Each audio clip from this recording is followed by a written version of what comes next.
currently in Newcastle, Pennsylvania, where it's not too far from a Pennsylvania Dutch community. Actually, they're all over this area.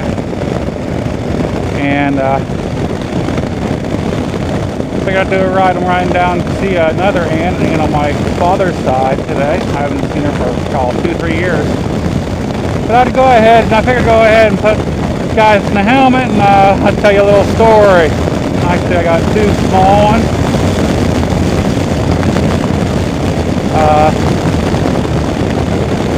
First off, the story is, as you, 3 or 4 of you guys know, that I put the old KZ 750 up on Craigslist 2-3 days ago. Yesterday I thought I might have had it sold. A couple things were suspicious about it, but I figured, let's just play it out and see where this goes.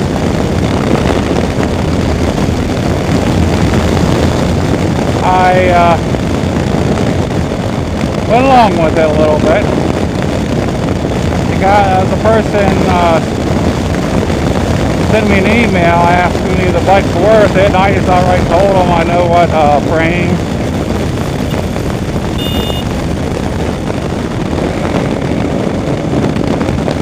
And the frame would run with title, which is just a little bit less than what I was asking for it. So, what a freaking moron. So what I did, they said, well, I guess it's worth it, and they told me, well, they were in the middle of moving, and that they would pay me with a cashier's check, which I kind of, that was one of the first things that kind of set me off, because I think something's not quite right here. So I went ahead and I said, okay, let's try this out and see where it goes.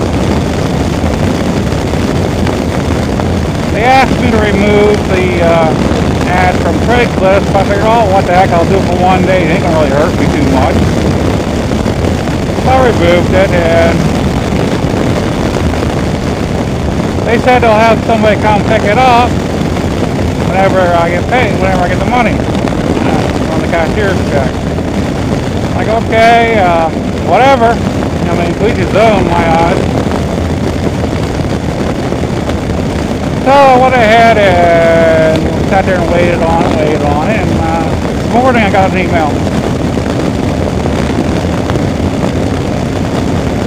Kind of sounded a little bit frantic email, stating that, oh, my bank messed up. They are sending you a cashier's check for $2,000.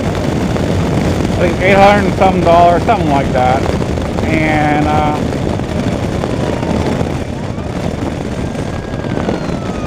I'm like, okay, whatever. This don't sound right at all. And he wanted me to cash the damn thing, the check, and then give the person who is supposed to be picking the bike up the balance that was left over after it was owed for me. I'm like, oh, this ain't going on. This definitely is not going on. It's a scam. And I've heard of this before. I've never known anybody that this has been done to. But I mean, right there, I kind of put down, no deal. I'm done. And I printed off the emails that I have accumulated.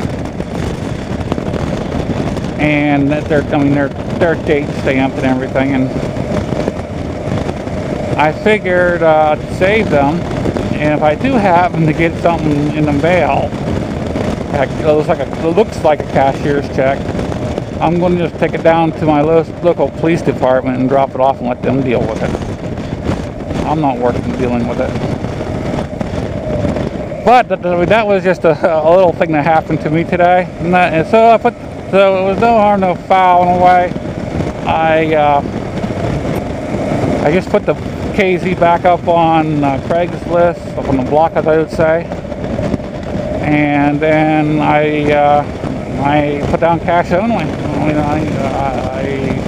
that's the way it works, especially for all the more I'm asking.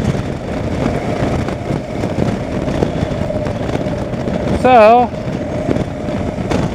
I decided, you know what, I'm going to go on down and see my aunt down in Newcastle, like I stated before. And I decided, you know what, I'm going to go ahead and take the goat on down. A nice little ride. And I did my usual thing. I went out and got my things together, and I backed the goat out of the garage. And I was sitting there taking my time, putting my equipment on. I didn't even start the goat up yet, to let it idle for a little bit. And about 2 feet away from the front end of the goat, I seen something fall out of nowhere, like it was raining something huge. And here, a squirrel fell out of power lines, and it wasn't a small squirrel, it was a nice size gray squirrel, and landed on the ground about 2.5 feet away from the goat, and decided to run off right along beside me. Kind of was a shocking experience. I mean, it kind of put in my mind all the times that I've seen squirrels while I was riding. I say, ooh, squirrel. And LJ would catch on to that one, likes that one. She tends to do it herself. But lately it's been woodchucks.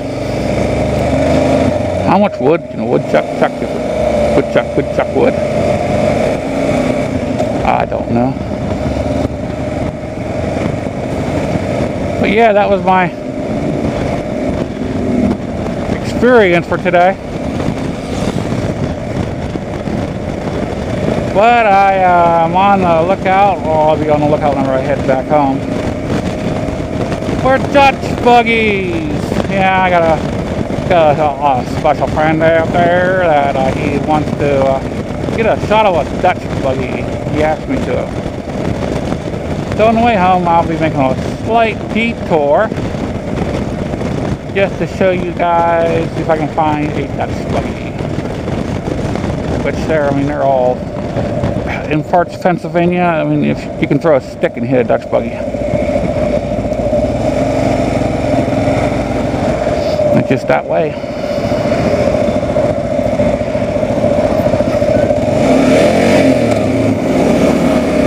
So,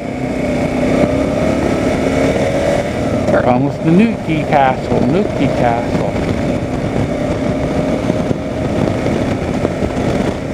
Newcastle is like any other city, town, large town, or anything like that around Pennsylvania, western Pennsylvania. Kind of nestled in between hills. Has a river that flows right down the middle of it. It has railroad tracks. It grew up around the steel days, and it just refuses to die after. Just like the city of Care.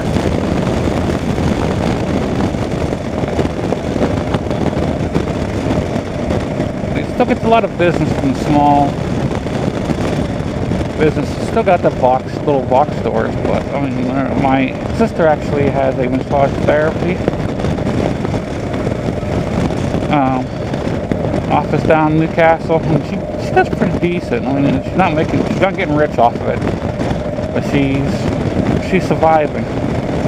And it's only been open, oh heck, I don't even remember. I think it's been 4 or 5 years since she first started it up.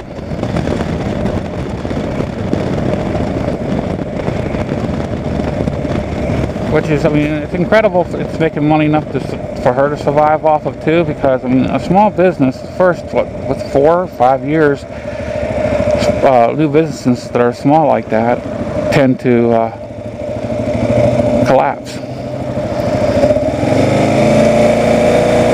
yeah, kudos to her.